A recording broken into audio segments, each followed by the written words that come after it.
G'day comrade subscribers, I hope you're all well. It's Saturday morning, bit of a shitty week. Colleagues at work that I've known for 20 years made surplus to current requirements, so they were let go, so it's quite sad really. It's a lonely enough job as it is, because they already made everyone on my team redundant a few years ago. I'm the last one left in Australia, who knows for how long, but yeah, when they let your other colleagues go that you've known and worked with for years, then there's basically no one left in the country that I kind of know, which is sad. Anyway, what I've been wanting to do for a while, this is a little bit of a different video, is we've got a 10 kilowatt solar system on the roof, and so two 5 kilowatt inverters, and each one's got a Wi-Fi dongle, so that we can collect information and send it to servers in China, so that we have the convenience of being able to check on our phone what the current power output is or generation is. But what I wanted to do, because you can access those, each dongle is basically a web server. They're defined as they set up with a defined IP address on my Wi-Fi network, so you can access them with a web browser. So what I want to do is do some sort of little Arduino thing. I used to do Arduino stuff all the time years ago, but it's been a while. So this is something I made. That's basically kind of what I want to do. Well, basically what I wanted to do. Well, not similar to what I wanted to do. So this is like a little weather thing I had in my garage on the wall, and it's got we've got a couple of shields on here, LCD display here, light sensor there, so we can detect what the current light level in the garage was, and then some weather stuff like humidity, temperature, humidity, barometric pressure, and date time as well. Yeah, I've got a date time module in there, and a movement sensor. So the idea was, and I guess that's the pressure sensor, that's the date time module, and yeah, other bits and pieces. So what I did with this is I had it in my garage, basically similar to this. This is my old house, and so it'd be on the wall there, so I could see the current time, current temperature, current weather stuff, and it would also calculate the planned or the expected sunrise and sunset times. So using my location and a formula. So it would tell you what the sunrise time for the next day was, and then after that it would say that the sunset for that day. It would also upload to my web browser, to my website, the temperature. So you could have a log of temperature and stuff. So that was pretty cool.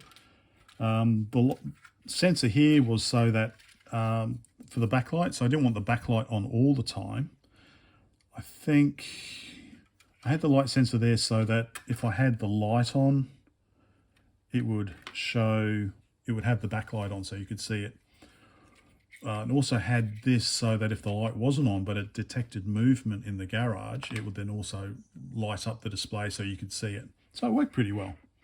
But yeah, it's been quite a few. Then I went on to doing woodwork, and stopped doing the Arduino stuff, and then I started doing retro computer stuff. Anyway, so what I wanted to do is, so I said we've got two 5 kilowatt inverters, which I'll pop outside now and show you, and then I'll be back. So here are the inverters, two of them, 5 kilowatts each, and that's the little Wi-Fi dongle. So I can talk to each one. So that's the plan. Right, so that's what I want to talk to. So if I get, I'm going to do a start screen recording rather than just film the screen. So let me do that. Not do that, do that, do that. do that. All right, so start screen recording. I'll just do the whole screen. So if I go to 10, oh no, it's 192.168. There we go, 6.10 and 11. So that's one of the inverters. And we can see device status, which it just had, right? So we can see total generated, I guess that's since day one, total generated, today generated, so 7.84 kilowatt hours, been running for about 4 hours.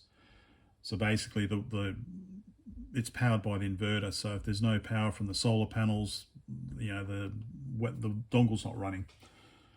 Till running time, so we've got the DC voltages, grid connect, oh here we go. So it's probably a little bit cloudy. So 2.7 kilowatts at the moment, line voltage, so it's about 240 volts, it's about 50 hertz, and 10.3 amps going in. So that's one of the inverters. We'll do the other one, 6.11. So, right, device status. Yeah, so like what I did on my old, here we go, what do we got here? So 2.53 kilowatts, 10 amps there, so they should be roughly balanced. So what I want to do is basically kind of scrape this information using Arduino, and I'm thinking I've got some e-ink screens. I'm not sure how big I've got, but I've got a couple. So what I want to do is, with Wireshark, I want to, so I just say, let's have a look at, let's go back here, let's go to, I don't know, let's go to event logs. I want to give any personal information away. So what's that, .11 we're looking on? Right, so if we go 192.168.6.11, so we start capturing there. Okay, and we go to device status. So I think it runs some sort of JavaScript. Okay, got the information. Right, stop capturing. Right, so what we want is, if we go, so we want the information coming from .11. So what we want is basically,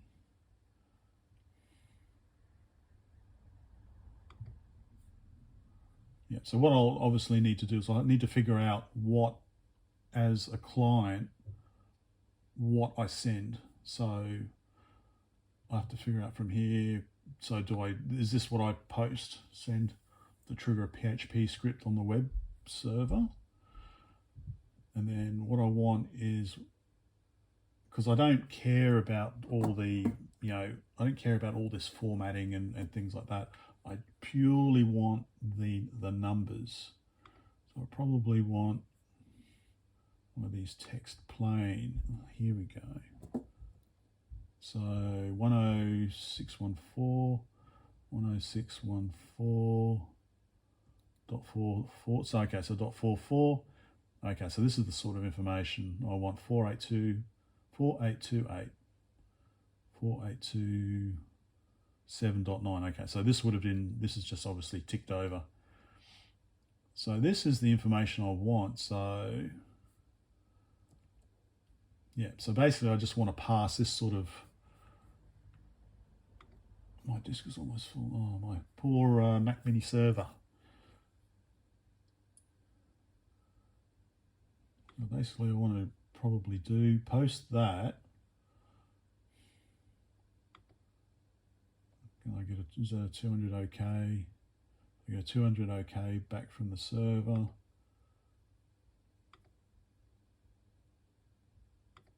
And then I get the information, yep. So basically I want to probably, I don't know if I have to, obviously I'm going to have to go through all of this sort of stuff. Doesn't look like I have any username or password, which is great. I have to log in. I can just just access the server directly. See, I don't care about all this formatting crap. I basically just want to tell it to execute some script on the web server, and then when I get, so maybe this is what I need to, maybe this is what I need to send. So I'll keep a copy of this.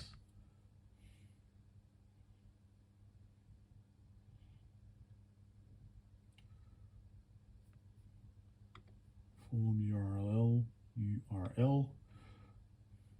Anyway, yeah, so it looks like I want to send something like this from whatever I end up doing, and then basically waiting for this 200 OK with the numbers and pass them. That's basically all I want to do, and then I just display them. Let me see what screens I've got. So let's stop recording this. So that's kind of what I want to. That's kind of what I want to do. Is it Shift Option 5? No. Command 5. There we go. Stop screen recording. All right, let's see what screens I've got. This is one of my Arduino goodie boxes. Back in the day, sort of relays, and so these are LCD screens. I did have, that's OLED. Oh, no, it's probably in a box somewhere. These are larger. Oh, yeah, so I do have actually larger LCD screens I can use. These are all backlit here. RGB LCD.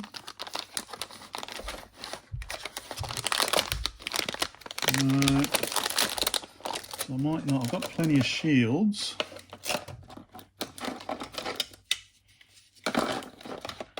Keypad. What are these things? I think these are bigger. All right, these just so maybe I could use one of these. I just wanted something that was easy to see in the kitchen, so you could see what the current power was. And so yeah, no doubt this has been done 3,000 times before, much better than I can do it, but one of the easiest ways I find to learn something is to actually do it yourself, trial and error, and read up on how to do it, rather than just copying someone's script and not knowing what it does. What are these? I think these are, yeah, these are big screens as well. Yeah, so that's probably that size I'd want. Let me try and find my E screens. I think I found a Magstripe 3-track Magstripe reader. The PS2 interface. What the earth do I buy that for? Anyway, so I think this is what I want. Got this ages ago. It doesn't seem, it's not that big though, is it? Oh, you can see I have been fiddling with it. So whatever was on there last, it's not actually that big, is it? So I might maybe just end up using one of those other displays. Yeah, anyway. Of course, yeah, I don't need to use Arduino. I've got Raspberry Pi or even ESP32. I've never fiddled with one of those, so, but I believe you can use Arduino sketches or something. So maybe I need to look at one of those, but I've got loads of Arduinos. Loads and loads and loads. I don't know what the hell I was building here. It's all hooked up together. Oh, what on earth this is. I had a keyboard connected to it, so I've got a PS2 keyboard converter, SD card, and some sort of display that you could adjust the contrast on. No idea what that is. I should power it on. And anyway, that's the idea. That's the idea. What is this? Uno Plus. Wave share. Anyway, all right. So that was my idea. I know. Let's see if I can do it. Bye for now. Back to work.